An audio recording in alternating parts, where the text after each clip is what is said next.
Everyone, and welcome to our 23rd annual general meeting. For those of you who are on stopwatches, I should start them now.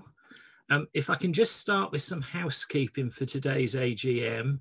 Attendees will be muted throughout and there'll be no video.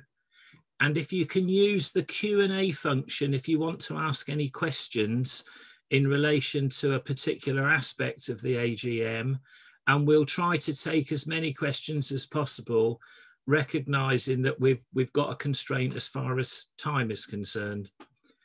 As you can probably appreciate, it was our hope and aspiration that the COVID pandemic would have been well and truly defeated by now, and that we'd be holding our first conference at AGM as a face-to-face event, which would have been the first one in 18 months. But as you know, sadly, that's proven not to be the case. And we'd even made some contingency plans to hold a conference and AGM on the 22nd of June at the British Motor Museum. But unfortunately, those plans were thwarted too. And so instead, we decided to hold an AGM in isolation to meet the requirements of the Constitution. And there will be a conference event later in the year once we consider it safe to do so. I think we're all probably zoomed out, but I hope we'll get the opportunity to meet in person in the not too distant future post-lockdown, and I'm sure all of us would be delighted to partake of a small shandy. If I look back at my career, which is sort of 26 years long in healthcare, the PMI landscape was significantly different back in January 1995. And when I joined the healthcare industry with the then Strasbourgeoise Assurances Mutuelle, easy for you to say. Insurance premium tax had only been introduced a year earlier on private medical insurance and health cash plan policies, which at the time we considered to be at the extortionate rate of 2.5%. And oh, how we'd like to see that now.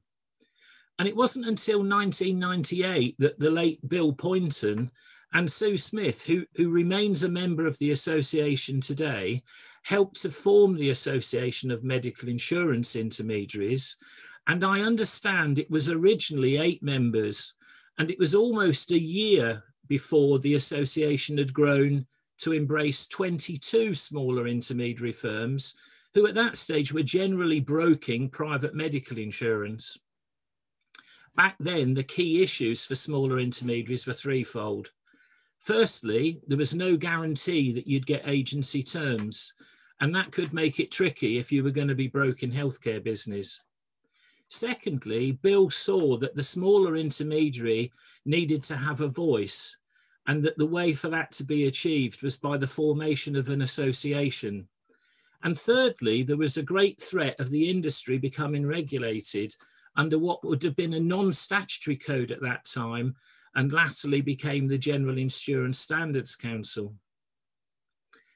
In its own way, AMI became a buying group, particularly in relation to professional indemnity insurance, where we were able to negotiate attractive rates with one provider, which almost covered the cost of being an AMI member on its own, and therefore to join for many became a no-brainer.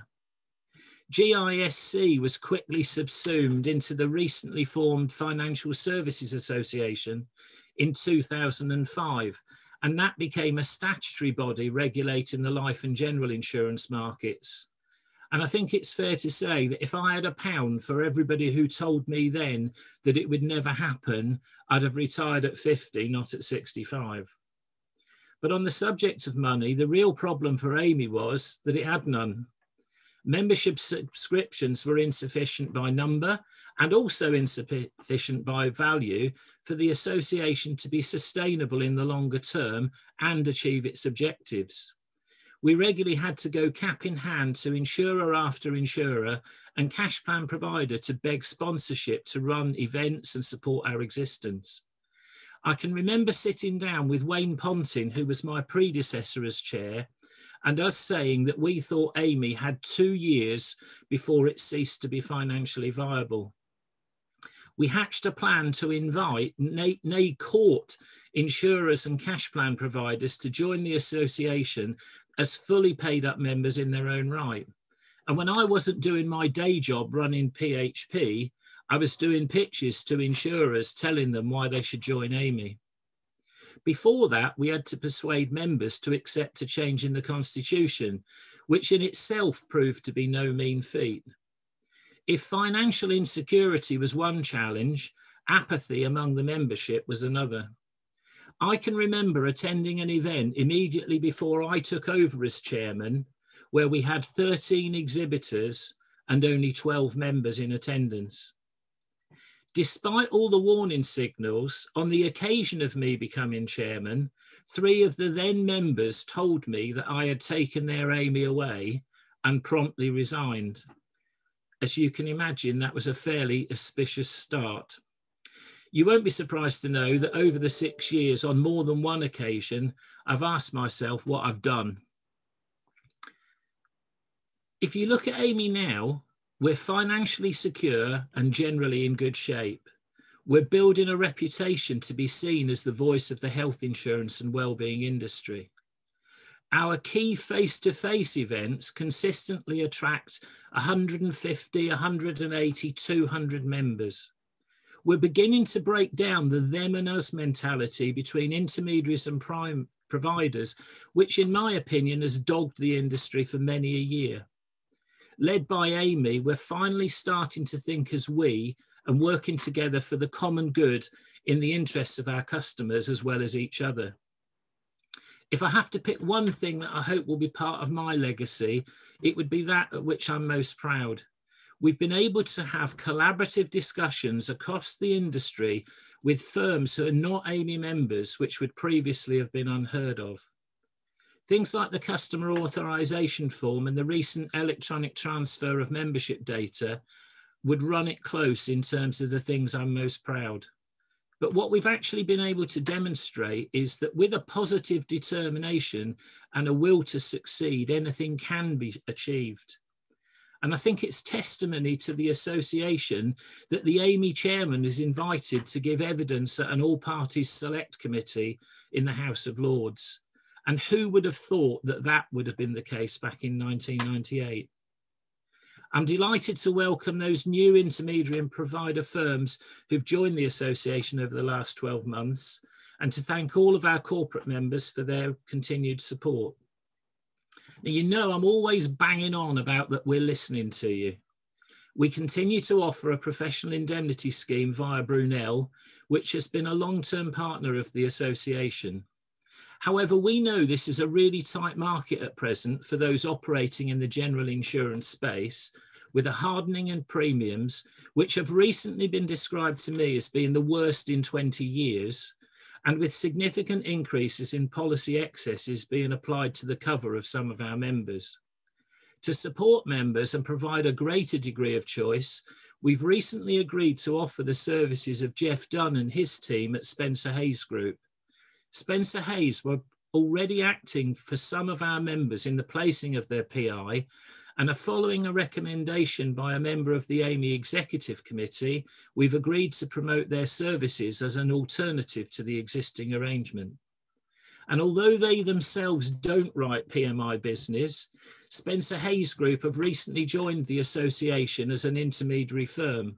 And I want to welcome Jeff Dunn and some of his team, who I know are with us today. And there are plans for a further communication to come out to members tomorrow, giving you further details on that arrangement. I'm also delighted to announce that Voyager Insurance have joined the association as our 12th corporate member, and to welcome their sales director, John Peters, to the AGM.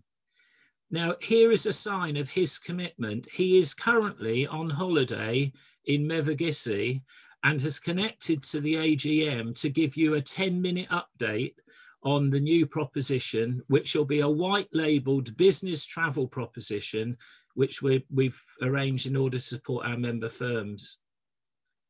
It's further evidence of us responding to feedback that has come to us from our members. But what I would say is that we need to do more. The coronavirus pandemic has deflected our attention from the impact of Brexit. And I think we should be acting with cautious optimism whilst being mindful of the pressures that will be created by the end of furlough and the potential impact on employment and our economy. Interest in private healthcare is vibrant at present, in no small part due to the lengthening waiting lists in the NHS. The private healthcare sector should not be seen as being in competition with the NHS. Instead, it should be seen as being supportive of it.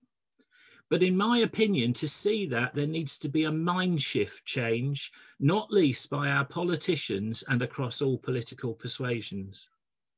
I also think that we've got a responsibility to inspire consumer confidence, not only in healthcare, but across the wider insurance sector, which I believe we should seek to achieve in part by the raising of professional standards by qualification. I really want to make sure that we carry on lobbying Parliament regarding the IPT, and that it is genuinely and fairly applied, which for me would mean that it would be zero rated as it is in the life and pension sector. I also want to make sure we carry on lobbying the regulator to ensure that they recognise that the health and wellbeing sector may currently form part of a general insurance, but that does not mean that regulation for us should be considered and applied as it is in the household and motor sectors. Before closing, I'd like to thank all of the members of the Executive Committee who've served and given their time freely during my tenure as chairman, and also to our previous General Secretary, Michael Payne, for his service to the association. I could not have done that without their support. And I particularly want to thank Paul Swanson, who's been unstinting in his support, both as Treasurer and as a member of the Executive during the period that I've been Chair. I'd like to congratulate all of those who are being elected or re-elected to the Executive Committee today, and also to thank those third-party service providers who have provided service to AMI members, and Branco springs to mind as someone who has worked with the association as our compliance partner over many years and even beyond my term in office. I'd also like to say a few words about our new General Secretary, Emma Chapman, and to thank her for all her hard work over the past 4 months.